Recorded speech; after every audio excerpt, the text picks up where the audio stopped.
के अंदर मैं आपको एक ऐसी स्ट्रैटेजी देने वाला हूं जिसके लिए आपको सिर्फ दिन का 1 मिनट चाहिए। पर अगर आप अपना दिन का 1 मिनट देने के लिए रेडी हैं तो आप लगातार स्टॉक मार्केट से पैसा बना सकते हैं। आप हो सकता है आप बिल्कुल नए हो और आपको बड़ा हैरानी लग रही हो, और हो सकता है अगर आप एक्सपीरियंस हैं थोड़े से तो आज आपको मेरी बात बहुत अच्छी लगेगी और आपको समझ आएगा कि आप भी ये सिंपल स्ट्रैटेजी को अपना के आप लगातार पैसा बना सकते हैं। अब आपने पीछे पढ़ तो लिया होगा कि हम आज ETF इन्वेस्टिंग की बात करने वाले हैं और ये जो स्ट्रैटेजी है ये ETF इन्वेस्टिंग के ऊपर है। पर एक बात मैं आपको पहले बता दूं और आपको वार्निंग दे देता हूं कि आप ये जो स्ट्रैटेजी सीखने वाले हैं ये बहुत कमाल की स्ट्रैटेजी है, इससे पैसा भी लगातार बनेगा, पर ये सिर्फ और सिर्फ ETF इन्वेस्टिंग के लिए है। इसे आपको स्टॉक इन्वेस्टिंग के लिए यूज नहीं करना है।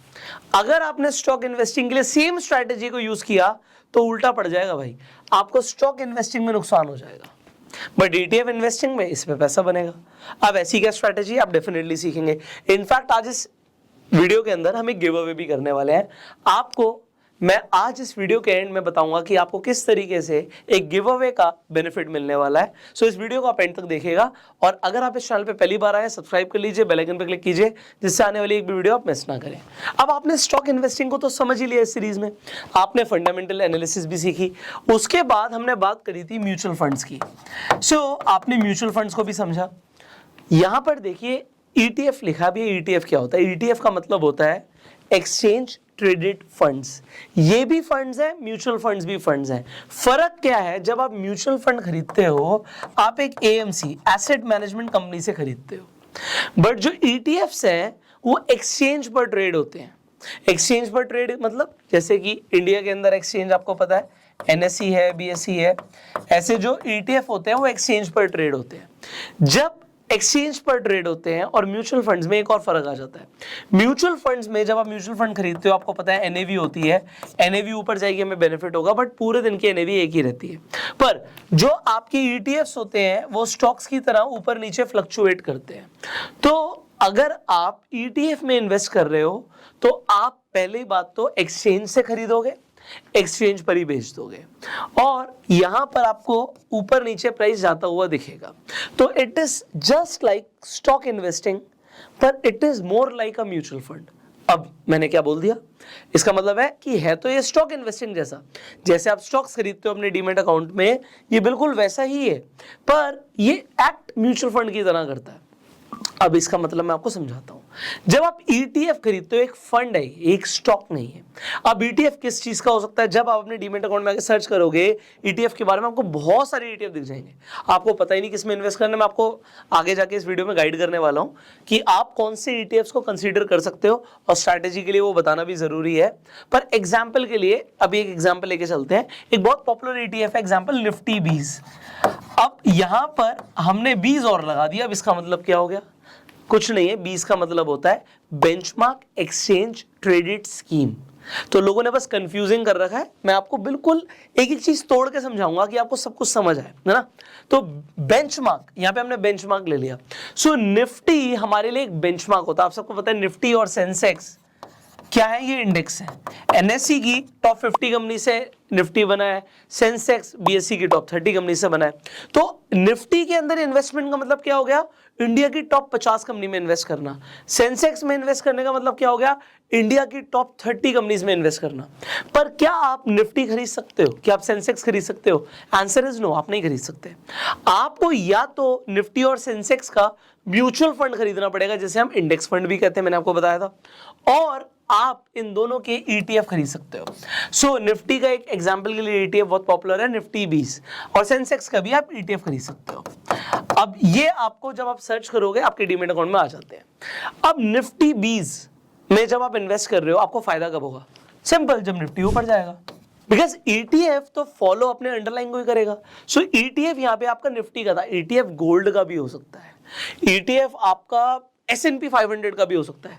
अब ये S&P 500 क्या है? जैसे इंडिया की हम टॉप 50 कंपनीज की बात कर रहे हैं, यूएस की अगर हम टॉप 500 कंपनीज की बात करें, सो उसके इंडेक्स को हम क्या बोलेंगे, S&P 500। अब कोई कहे मुझे S&P 500 में इन्वेस्ट करना है, तो क्या तरीका है, या तो म्यूचुअल फंड के थ्रू करोगे या फिर आप ETF के थ्रू करोगे। सो अब ETF में इन्वेस्ट करने की, पहले तो मैं आपको एडवांटेजेस बता देता हूं। ETF में इन्वेस्ट करने की एडवांटेजेस ये है कि एक तो डाइवर्सिफिकेशन का बेनिफिट मिल जाता है। आप एक स्टॉक में इन्वेस्ट कर रहे हो, आपको लग रहा है बहुत अच्छा स्टॉक है, बट उसके बाद भी वो ग्रो नहीं हो पा रहा। बट एक चीज क्लियर है, stock can be zero, ETF zero नहीं हो सकता। क्यों ETF जीरो नहीं हो सकता? क्योंकि वो बहुत सारे, या तो आप कह सकते हो स्टॉक से मिलकर बना है। एग्जाम्पल के लिए अगर आपने S&P 500 में इन्वेस्ट किया या आपने निफ्टी 20 में इन्वेस्ट किया, तो आपने 50 कंपनी 500 कंपनीज में इन्वेस्ट किया, तो एक कंपनी फेल हो सकती है, दो कंपनी फेल हो सकती हैं, सारी कंपनीज फेल नहीं हो सकती।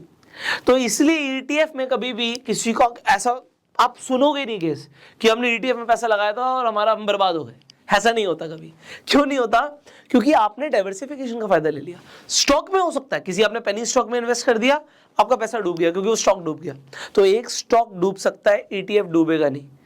पहली बात तो यही है, आज जो मैं स्ट्रैटेजी आपको अभी बताने वाला हूं उसका पॉइंट, सबसे पहली बेस लाइन यही है कि आप एक स्टॉक में गलत हो सकते हो, आप ETF में गलत नहीं हो सकते।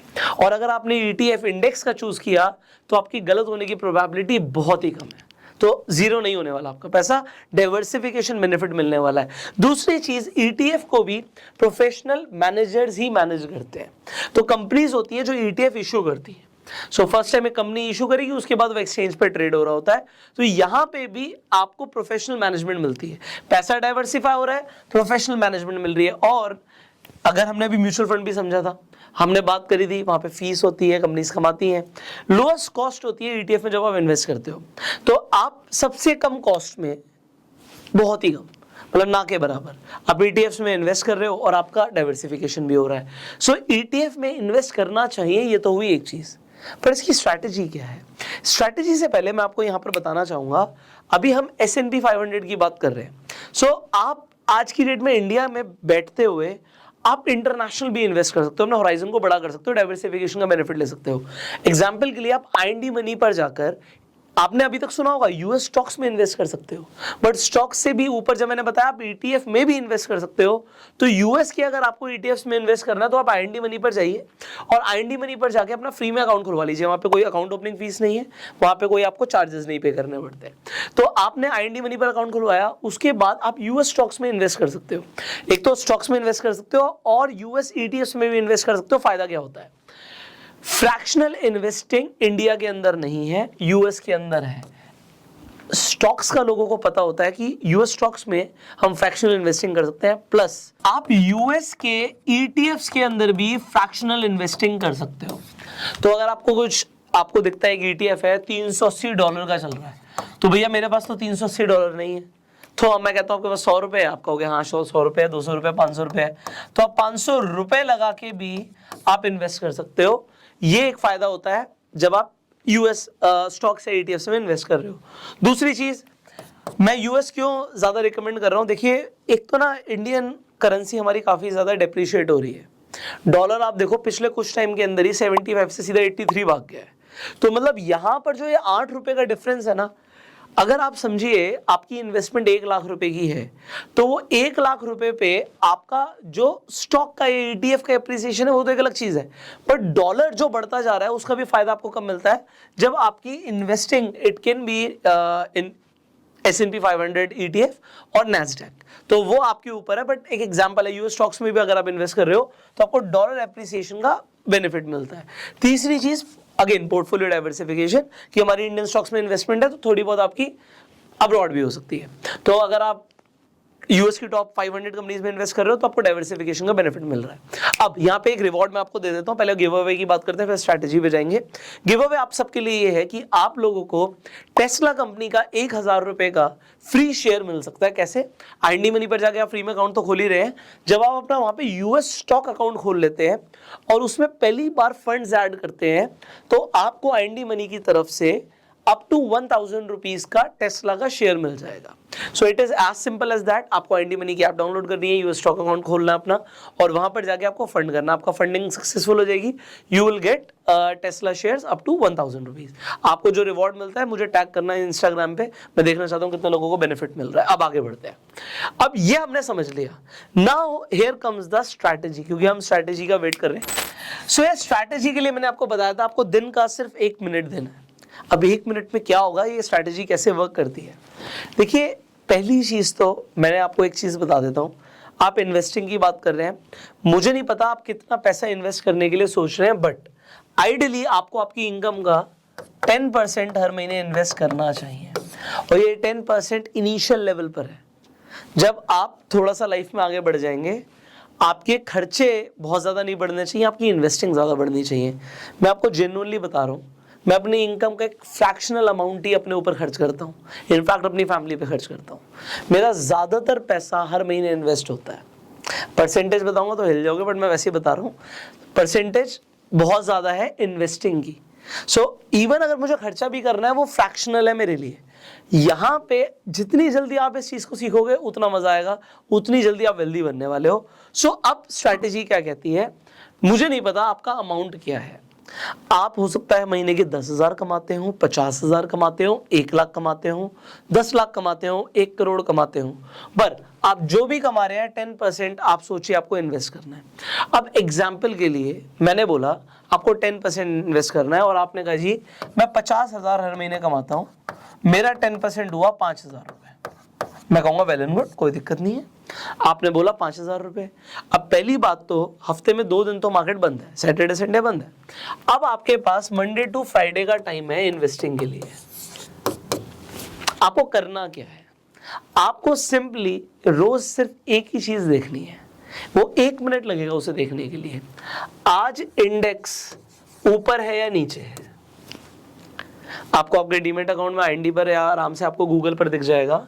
सो आपने बस दिन में एक बार 1 मिनट लगाकर देखना है, निफ्टी आज ऊपर था, S&P 500 आज ऊपर था या नीचे था, डिपेंडिंग आप कौन से ETF में पैसा लगाना चाहते हो। इंडिया में लगाना चाहते हो, मैंने आपको निफ्टी 20 का एग्जांपल दे दिया।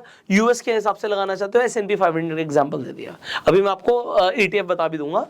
अब आपने पहले क्या देखा 1 मिनट के अंदर, आज क्या हुआ मार्केट में। आपने देखा मार्केट आज डाउन है, आज मार्केट डाउन है, गुड। आपको एक रेड कैंडल बनती हुई दिख गई, और मैं डेली बेसिस की बात कर रहा हूं। क्यों? क्योंकि जब हम यूएस की बात कर रहे हैं, आप फ्रैक्शनल इन्वेस्टिंग कर सकते हो। उसका मतलब क्या है कि भैया मेरे पास तो 5,000 रुपए हैं, कोई कहेगा जी मेरे पास 2,000 रुपए हैं, मैं कहूँगा सब कुछ ओके है। मार्केट कितने दिन खुली है? आप कहोगे 20 दिन खुली है। अगर आपके लिए मार्केट 20 दिन खुली है तो आप दिन का कितना पैसा इन्वेस्ट कर सकते हैं?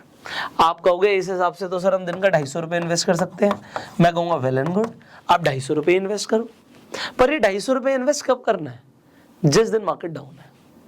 आपने देखा आज निफ्टी 1% गिरा हुआ है, आज S&P 500 1% गिरा हुआ है, आपने 250 रुपये इन्वेस्ट कर दिए। कल आपको लगा मार्केट आधा परसेंट 1% बढ़ा हुआ है, आप इन्वेस्ट नहीं कर रहे। जिस दिन मार्केट आपको डाउन दिखता है, आपको लगता है आज मार्केट 1.5% डाउन हो गया, वेरी गुड, आपने इन्वेस्टिंग कर दी। अब आपने क्या 250 रुपये इन्वेस्ट करे? आप कहोगे नहीं। क्यों? क्योंकि मैंने डे 1 पर 250 रुपये इन्वेस्ट करे थे, डे 2 पर मार्केट ग्रीन थी तो मैंने इन्वेस्टमेंट करी नहीं। क्योंकि डे 3 पर हम गए और मार्केट टूटी, तो मेरे पास अब 250 और 250 कितने हो गए? 500 रुपये हो गए। मैंने 500 रुपये इन्वेस्ट कर दिए। अब 4 दिन तक मार्केट ग्रीन ही रही, आपको दिखा डे 4, 5, 6, 7 मार्केट ग्रीन है, आप इन्वेस्ट नहीं कर रहे। आपको दिखा डे 8 पे मार्केट टूटी है, आपने फिर इन्वेस्टिंग कर दी। आपके पास हो क्या रहा है, इसे समझिए। यहाँ पे कंसेप्ट बड़ा इंटरेस्टिंग है यार। जिस दिन मुझे मार्केट नेगेटिव दिखती है, टूटी हुई दिखती है, मैं उस दिन पैसा डाल रहा हूं, मैं उस दिन पैसा डाल रहा हूं।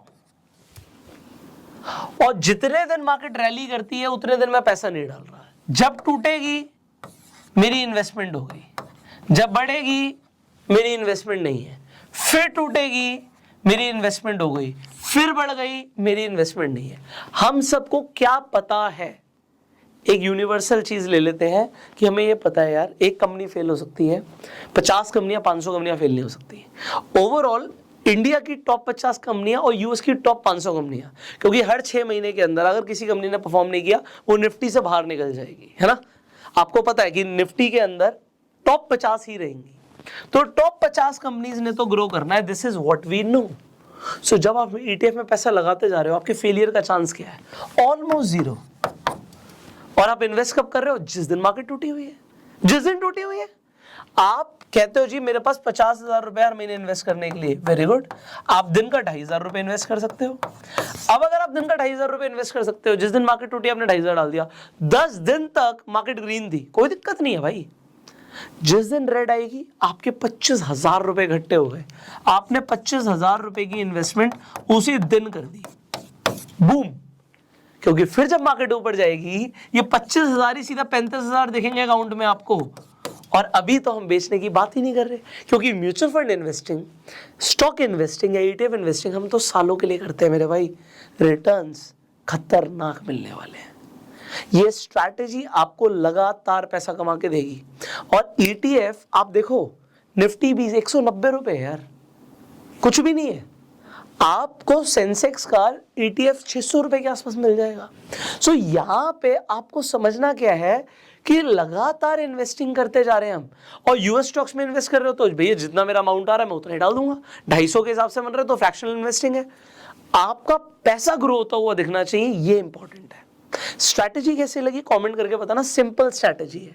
इस कोर्स में अभी हमने इन्वेस्टिंग को बहुत अच्छे से समझ लिया है। Stock investing, fundamental analysis, mutual fund investing, SIP compounding and ETFs, अभी तक आपको समझ आ गया। और मैं आपको बताऊं, इन्वेस्टिंग के लिए इतना काफी है। अगर ऐसे ही आगे चलते रहोगे तो बहुत आगे बढ़ जाओगे। And my best wishes are with you. आप इस वीडियो को यहाँ तक देख रहे हैं, मतलब आप सीरियसली इंटरेस्टेड हैं अभी आगे और बहुत कुछ सीखने में, बिकॉज इस सीरीज के अंदर अभी बहुत कुछ बाकी है। सो आप बने रहिए हमारे साथ। अगर आपको वीडियो अच्छी लगी, आपको इसमें से वैल्यू मिली, इस वीडियो को शेयर जरूर कीजिएगा और अपना प्यार देने के लिए लाइक कर दीजिए। फाइनली मैं आपको मिलूंगा अगली वीडियो में, बट एक चीज रह गई थी यार। आप कहोगे सर वो S&P 500 के वो रह गए थे तो बोनस दे देता हूं मैं आपको। सो यहाँ पर आपको 2 ETF दिख रहे हैं, एक तो S&P 500 वैंगार्ड ETF दिख रहा है और S&P 500 ETF SPDR आपको यहाँ पर दिख रहा है। आपको IND मनी पर ये दोनों आसानी से मिल जाएंगे। इसमें आप चाहें तो फ्रैक्शनल इन्वेस्टिंग कर सकते हैं। अब I will see you in the next video. I hope this video was valuable, but मैं इसे बहुत लंबा नहीं करना चाहता क्योंकि अभी बहुत कुछ बाकी है आप लोगों के लिए। So like this video right now and subscribe and bell icon पे जरूर क्लिक करना, वरना कल सुबह जो 9:30 बजे वीडियो आने वाली है वो मिस हो जाएगी। So see you in the next video. Till that time, you go self-made. चलिए अब आपको एक बोनस भी दे देते हैं। पहली चीज तो मैंने आपको मना किया था कि इस स्ट्रैटेजी को स्टॉक्स पे आप मत इंप्लीमेंट कीजिएगा। उसका रीजन ये था कि स्ट्रैटेजी के अंदर हम एवरेजिंग करें, क्योंकि हमें पता है कि जो इंडेक्स है वो आज नहीं तो कल ऊपर जाएगा। बट अगर आप किसी स्टॉक के अंदर एवरेजिंग कर रहे हैं तो स्टॉक जीरो हो सकता है। अगर कोई स्टॉक आपको दिखता है 100 रुपए का था, फिर आपने उसे 80 पे भी खरीद लिया, आपने उसे 60 पे भी खरीद लिया और अब वो 50 का हो गया है। अब आपको लग रहा है ऊपर जाएगा, आपका पैसा नीचे डूबा हुआ है। बट इंडेक्स को ऊपर जाना, आपको पता है कि आज नहीं तो कल इंडेक्स ऊपर जाता है। तो ये एवरेजिंग आपको स्टॉक्स में भारी नुकसान दे सकती है। This is point number 1। दूसरा क्या है, जब हमने म्यूचुअल फंड्स की बात करी थी, उसमें SIP की बात करी थी, या फिर स्टॉक के अंदर भी SIP की बात करी थी, तो आप कर सकते हो SIP कोई अच्छे स्टॉक में, कोई अच्छे म्यूचुअल फंड के अंदर। पर होता क्या है, उसकी आपकी डेट डिसाइडेड होती है। एग्जाम्पल आपने कहा 1st को होगा या 10th को होगा, तो हर महीने की 1 तारीख को 10 तारीख को आपकी किस्त कटती रहेगी। अच्छा, इसमें कोई नुकसान नहीं होता, ये EMI बाउंस जैसा नहीं है। कुछ लोगों को लगता है हमने SIP करा ली तो अगर वो बाउंस होगी तो कुछ नुकसान हो जाएगा, कुछ नहीं होता। वो कुछ छोटे मोटे चार्जेस हैं, अदरवाइज उसमें आपको कोई सिविल इफेक्ट नहीं होता, कुछ नहीं होता। बट अब 1 तारीख को और 10 तारीख को हर महीने करते जा रहे हो। अब हमें नहीं पता उस टाइम पे मार्केट कैसी है।